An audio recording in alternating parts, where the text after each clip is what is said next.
ও ভাই ভাই আমি কি কাল ক্রিকেট খেলাটা দেখছিলেন? ভাই কালকে যে বাংলাদেশ ঠকলো আমার কেমন লাগলো? আমার কি একটু কষ্ট লাগে নাই? বাংলাদেশ ঠকছে হাতে বেটা কষ্ট পাওয়ার কি আছে? এরা তো চাই যে পোলাফান একটু টিকটক মিকটক করে খাইতে পারে, আর আইবে আর যাইবে টমটম কুয়ারের নাহান যাইবে 4 বল খেলবে 0 রানে আউট হইবে। এটাই তো বাংলাদেশের বিনোদন টিভি। এই তো বেটা খেলাধুলা, এছাড়া কোনো ভালো জিনিস আছে বেটা? মগর টিকটক করতে আর কিছু লাগে না।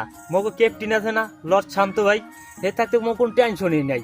আরে হে থাকলে তো মনে কর সব এই তো মনে কর এই 7 রানে যদি 8টা উইকেট যাইতে পারে, তো মো টিকটকের কোনো সমস্যা আছে? আমরা ওই হলেই বানাইতে পারবো। তারা থাকতে মো কোনো টেনশন নাই, ওই যে ইনকাম করে খাইতে পারবি। তারা ব্যাট করলে মগো ব্যাটটা চালাইনি।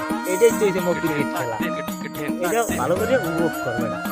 ভাই আমি তো ঠিক কথাই কইছেন, তাহলে মোরা বারবার মোনাজাত ধরি আবার এই খেলাগুলোই দেখবো যাতে এরা ঠকে আর যাতে মোরা সব ভালো মতো ভিডিও বানাইতে পারি।